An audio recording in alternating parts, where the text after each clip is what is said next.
So now let's move to item 8, the Capital Project Performance Report. And Ruth, thank you for joining us.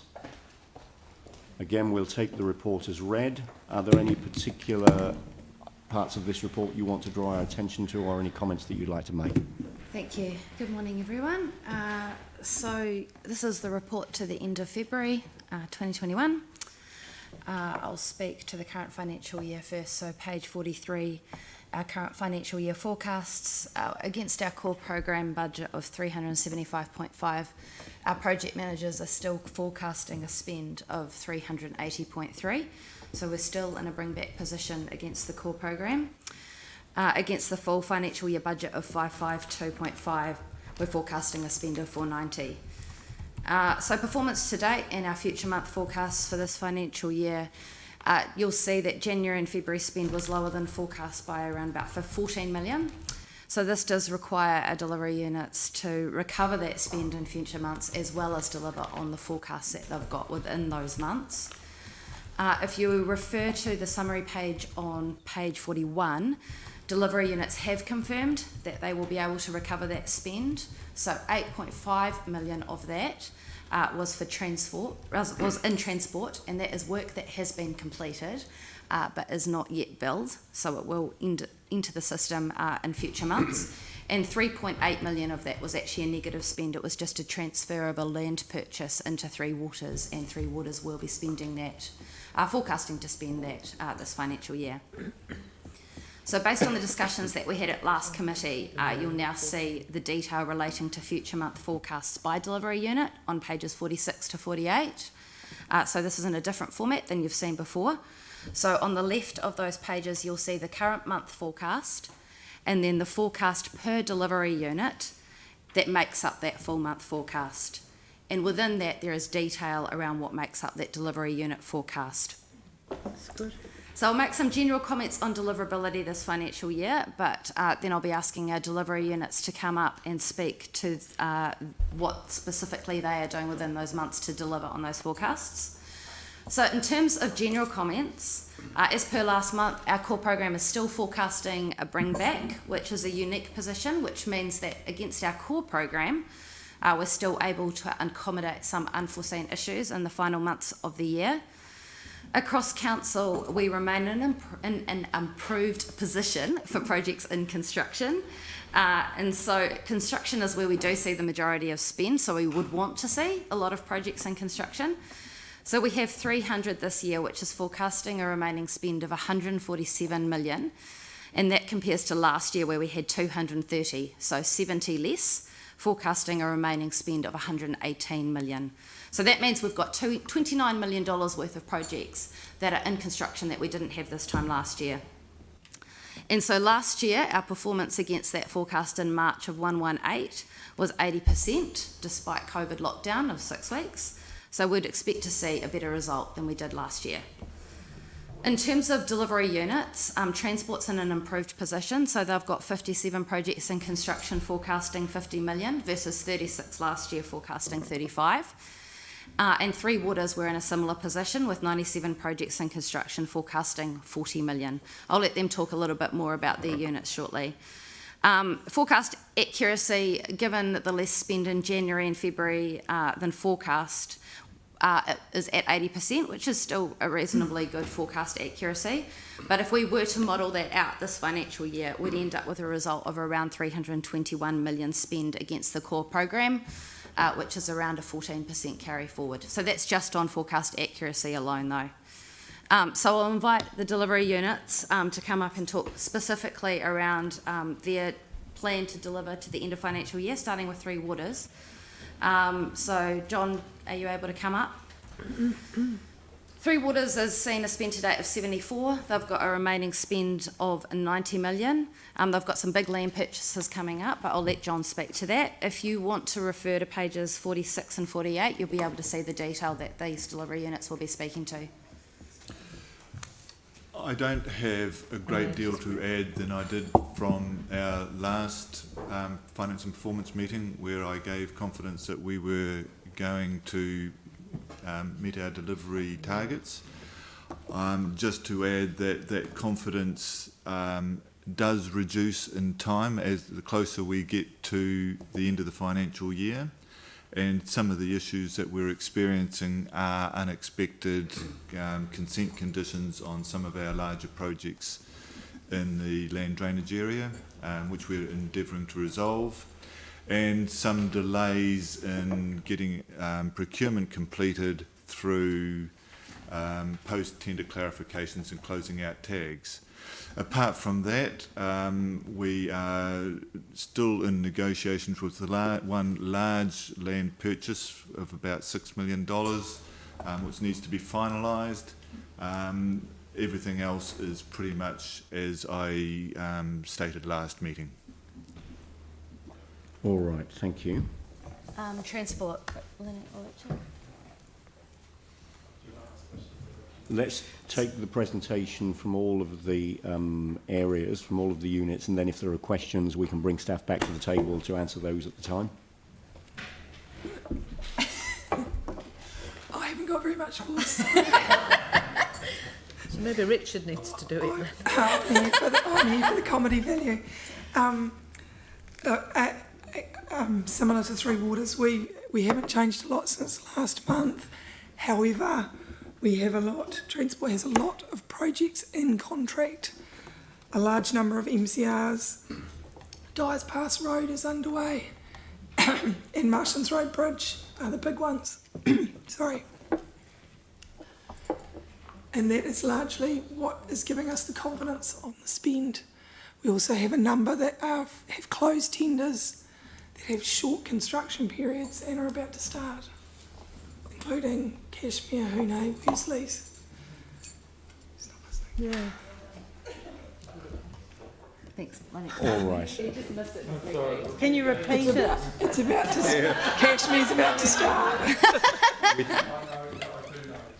Cashmere, Worsley's, Hoonhay, we thought your ears might have pricked up at that point.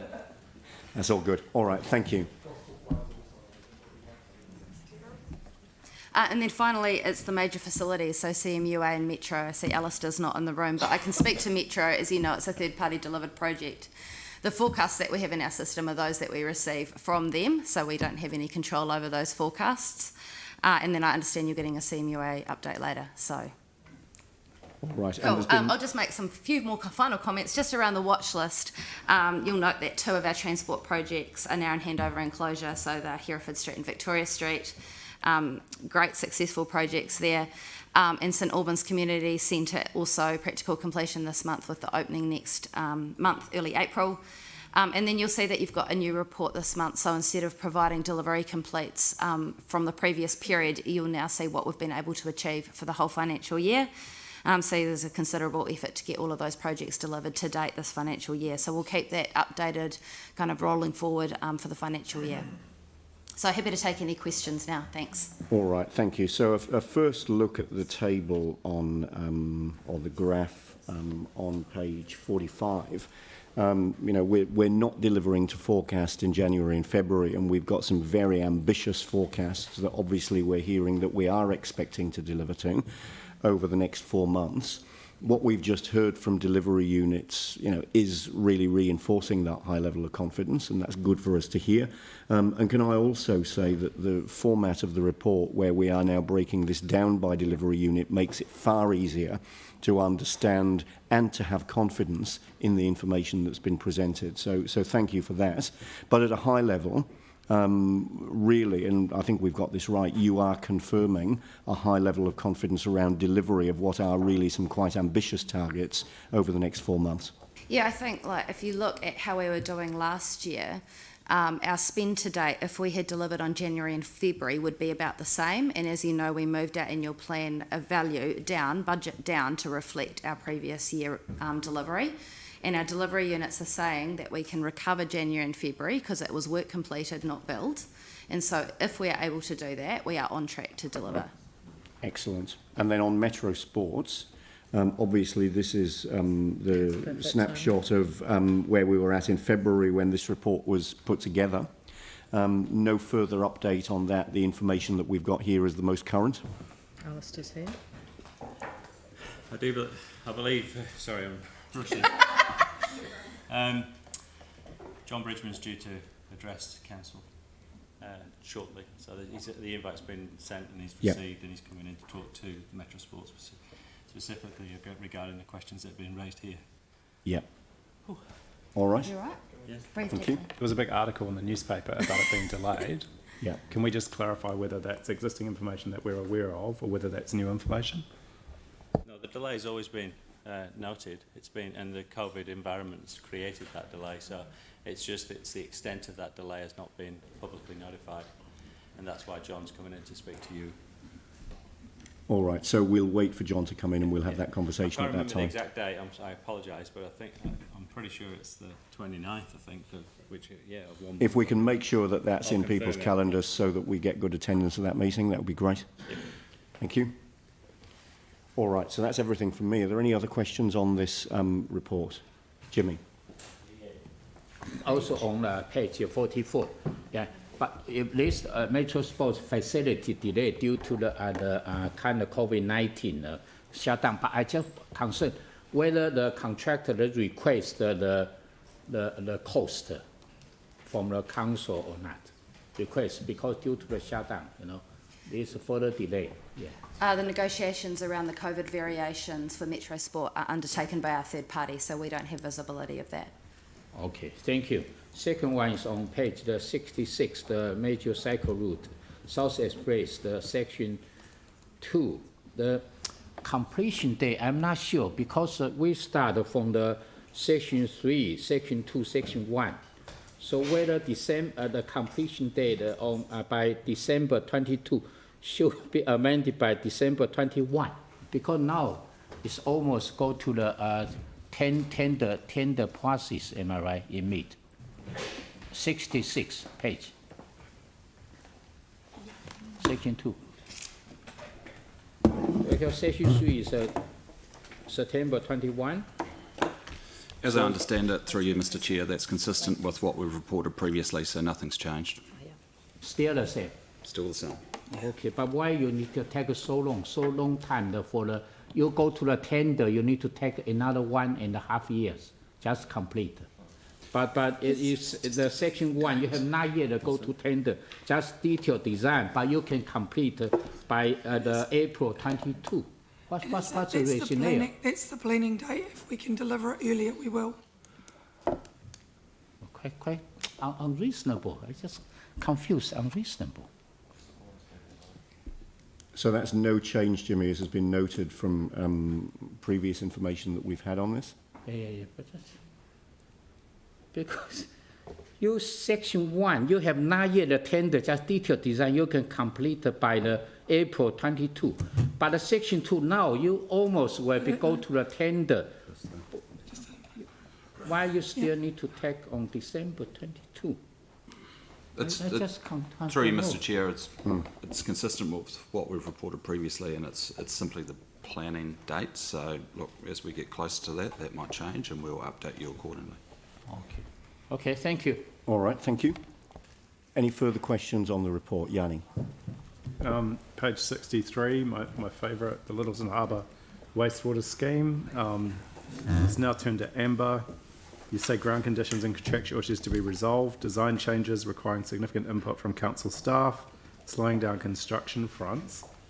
I mean, the poor residents of Alport Place, they've literally had a decade of repairs and works in their little street for 10 years, and this project is still showing a risk. Can anyone tell me what the actual risks are and what the time frame is for resolving them?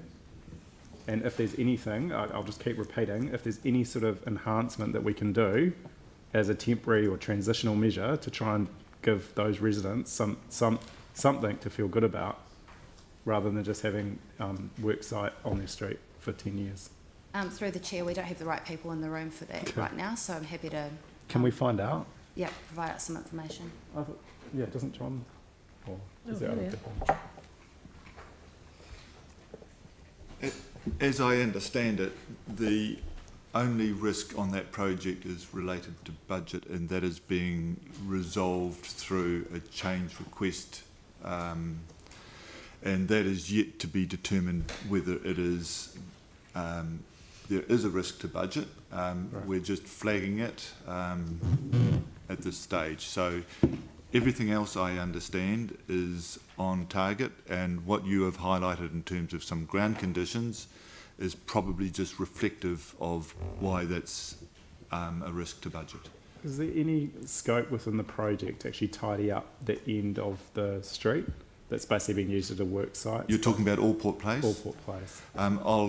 I'll take that up with the project manager and see what we can do with it. Yeah, just some nice plantings or something just to kind of return it to some sort of state rather than just isn't, Certainly. dirt field. We'll have a look at that. Yeah, okay, that would be really cool. Cheers. The other thing, the question I had was in regards to, is the Ferry Road Master Plan on track? Because I know there's two different projects going on there, but it does seem very slow. We had a community drop-in session that was scheduled, and I don't think staff thought that the works would be outside of where the drop-in session was, but it was still there, so it's showing here that it's all on track, but I just wanted to get confirmation. And I know that there's a wastewater and a roading project. It is all on track as to the dates and the watch list. My understanding is there's been an update to the board recently. So has the board had a memo recently? I'll follow that up because it's due to go out to the board. But it will be done by the June date. Yes. So the work's progressing as expected? Yeah. Okay, that's good. Thank you. And just finally, just interested in the Waitaki project, the ORC, where it says it's been delayed because of contamination issues. Sorry, I'm just trying to find the page.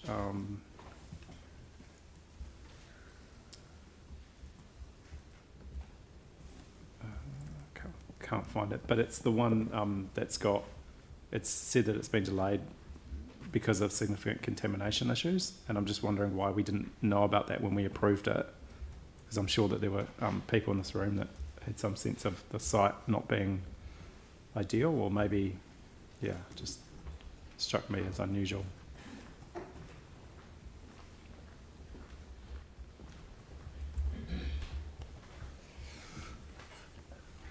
I understand that is a matter of just following standard project management procedure. Before we start on a project, we have to have approval to proceed, and then after that we get into our investigations and our detailed site investigations, and it's probably not until that time that we find that there's contamination and have to take account of it. Do we know what sort of contamination's there?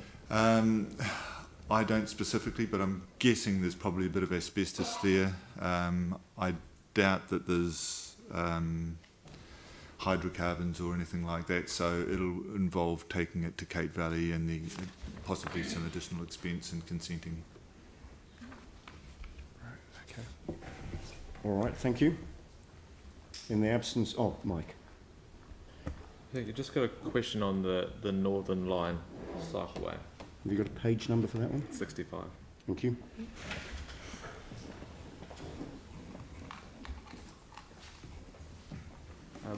Thanks. I noticed since the last watch list that the line for the 5 rail crossings has been removed, which had a expected delivery date of June 22nd. And now there's obviously a number also that have sections that have been pushed out to December 22 from a range of dates from June and October 22. I'd just like to get some information on when we're expecting to see those rail crossings actually delivered, and has there been a delay in them? There hasn't been a delay. We're still working through them with KiwiRail and finalising the dates. So Okay. this is improving the information that we knew on last month. So The crossings have all been incorporated within the sections. So did agree from the to keep information you know now, Yep. when would you expect to see the crossings completed? The crossings will be later than we initially thought because of the requirements to get gates and things. We are looking to put temporary measures in to make it better. Okay. So December 22nd then? This is the best. This is the best. And there's nothing we can do to... We are working positively with QRL at the moment. Yeah. So we're getting some of them done. Sturrocks, Barnes and others are being pushed forward. We are struggling with Hewood and Langdons, but we are working on them. Yeah. Councillor Davidson, you will recall we actually raised this specifically with the Minister, and then hence we did see an improvement in the Yeah, and situation as it reported. is still moving forward positively. Yes, but I have a new report that has the date pushed out, Yes. and I don't Yeah. see that moving forward positively. I see that delay as a delay. So and we have a, I- as you're aware, there's two intersections that actually are an accident waiting to happen, and I'm extremely concerned about the length of time that this project is taken to be completed when we have money, government money, to do So, it. and I repeat, we saw an improvement in that situation. However, I have said to Lynette, any other problems that will you please come and tell us so that we can raise it again to keep putting the pressure back on if we're not seeing a shift. Thank you. All right, so we've got a recommendation in front of us to receive the information in the reports. I'm happy to move that. Jimmy, you'll second. All those in favour say aye. Aye. Against? That's carried. Thank you. All right, so now we'll move to item 9, the Council Controlled Organisations Draft Statements of